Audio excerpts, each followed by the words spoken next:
ikimashou!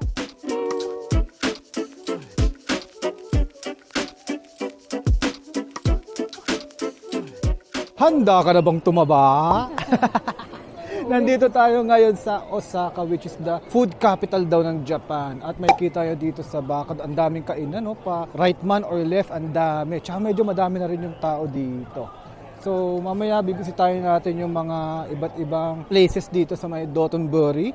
Pasensya na at hindi na kami nakapunta ng Osaka Castle kasi napasarap kami sa Iwashimizu Hachimangu. Tama ba? Tama. Yay! Tama na. Okay, so mapapanood din yun sa past vlog namin. Ayan. So ngayon, baka mag-food trip lang kami dito kung anong makita namin. At syempre, as usual, isi-share ko sa inyo yung view nito. Mas maganda ito sa gabi, kaya matagal-tagal tayo dito. Alright! Last 2019, dyan kami kumain ng takoyaki. So ngayon, ang dami no, haba na ng pila. Oh. Wow! Uy, si Spider-Man! Dito sa part no, na medyo malayo sa Glycosine, konti lang yung tao. Talaga nandun lahat sila eh. Sisiksikan eh. Pero may mga kainan pa din naman dito. Konti lang. Uy, suki oh. Nabigyan ko yun ng quick trivia. Yung Sukiya pati Nakao, sister company. Yan ha. You heard it from me. Last 2019, di kami nakaabot dito sa part na to. Sa may gilid kasi, hindi sa mismong main street. Meron ditong maliit na street with the river. Okay. Marami ding mga kainan din dito. May kita nyo sa mga likod ko. Yan. Pero mas marami din banda. At ngayon, i-explore na natin siya. So, may mahabang pila dito sa may takoyakihan yun dyan. Ayun o. Dito kami sa side na pagtingin mo, nandun si Glico. Pakita ko. Ayan. So may pila dito. I think this is for the cruise. So mamaya may kita yung si Glico. Ito yung gusto ni Jamie-san. Mix yeah. Mix. This one. Okay. The rest. Arigatou gozaimasu. First budol ngayon, itong cremia or ice cream. Yan o. Hi! So yun yung bata sa likod ko. Ayan o, kumakain ng ice cream. Eh, とても美味しい。クメアアイスクリームはとても美味しいです。あと、寒い。Malamig. So bata, ano naman yung lasa niyan? First budol, here in Dotonbori. Ang sarap. Ito nga yung Crimea na basta marami ako nakikitang vlog na tikman daw yung Crimea. Buti walang pila kasi sikat to eh. So, yung kinuha ko yung mix, yung original flavor and chocolate. Yung chocolate, medyo bitter. Dun sa side ng bitter, hindi siya matamis. Tapos yung vanilla, well, lasang vanilla, masarap. And very soft lang na ice cream. And creamy. Sarap. Ang kulit oh, nag-hi sila lahat eh. Tignan natin kung mag-hi sila dito sa camera. Hello! Hi! Ang cute nung nagpupulot ng mga trash dito. Naka-fuck siya na mask. Tapos sumasayaw. Pakita ko dito sa video na to. Pampag-good vibes kaya huwag mo i-skip ha. Cute. Hi!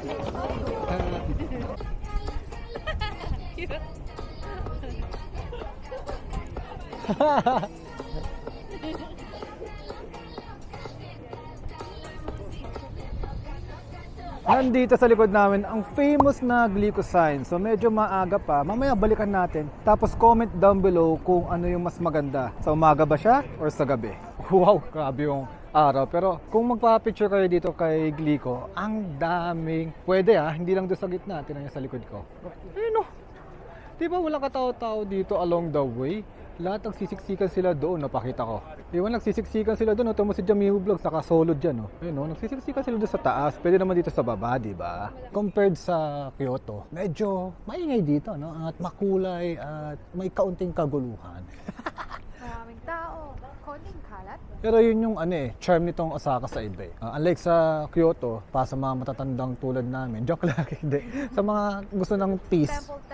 Temple, shrine. Doon kayo pupunta sa Kyoto. But if you want so many stalls, so many food, tapos medyo friendly yung mga people, hindi lang yung mismong foreigners, even the locals. Talagang puntahan ito, Osaka. So yung difference ng dalawa, okay, magkaiba ng charm, but still, nasa Japan naman. So, very beautiful pa rin, di ba? So dito banda, yan. America muna na po ito. Ayan, maggagabi na. Gutom ka na ba? Di pa. Nice. So, iikot muna tayo dito sa Shinsaibashi at America Mura hanggat magutom itong kasama ko. Yung Statue of Liberty dito sa America Mura. So, ayun lang yung America Mura. Madami lang mga shops dito na parang US based, yung mga branded, ganon. Tapos marami din mga thrift. US fashion. Madami, katulad yan, Diba? O yun, Street kung... fashion is the tamang term. Yeah, street fashion, America fashion, branded fashion, kung anong fashion man dito. Siguro para siyang mga Harajuku sa Tokyo, mga ganon siya dito. So kung trip niyo yun, edi punta kayo dito, diba? At may isang babae na naman pong nabudol ng Uniqlo, yan, nasa likod ko. Yan, dito kami sa Shinsaibashi. Nabudol po siya. So pakita ko na sa inyo yung shopping street. Medyo malaki siya. Pupunta lang kami dito sa left side because ganun talaga. Kailangan sumunod sa flow ng tao. Alright? So ito yung parang shopping district nila. Remember sa Sapporo may parang ganito rin. Yan. So ito yung sa Osaka version.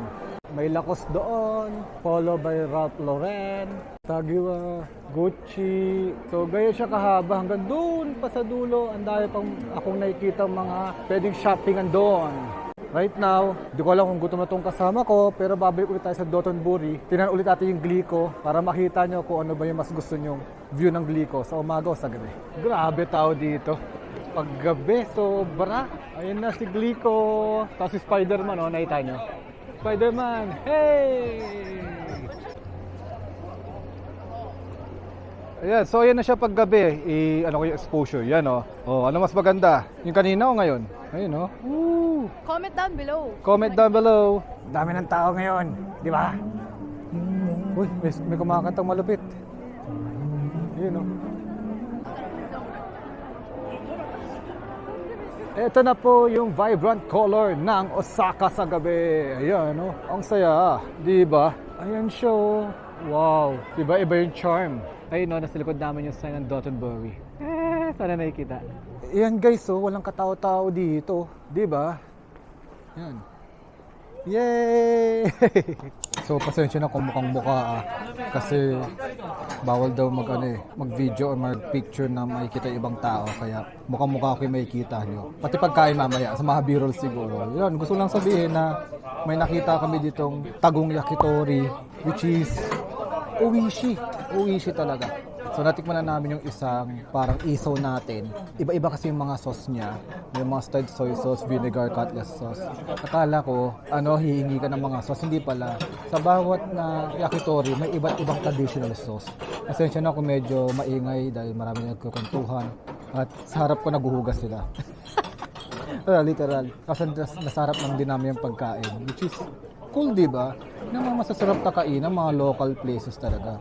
Ay, tako. Ayun yung pagkain namin. Tapos ayun si Kuya, naguhugas. Ang bango. Quality. Kami palang malalaman mong quality.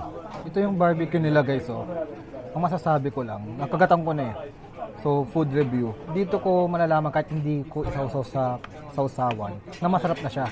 Masarap siya dahil hindi na kailangan ng sausawan. Nag-beer na ako guys, mapaparami ako ng lemon sour Tapos umorder pa kami.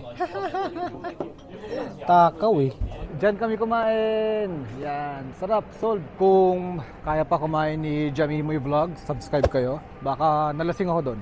Sarap kasi ng ng mga parang grilled nila. Tapos okay din yung alak Actually, lemon sour dapat yung ordering ko. Kaso malulugi ako dahil bilis ko lang inumin Parang lang lemon juice.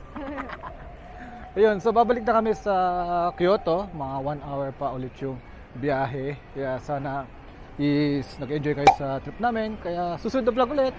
Bye!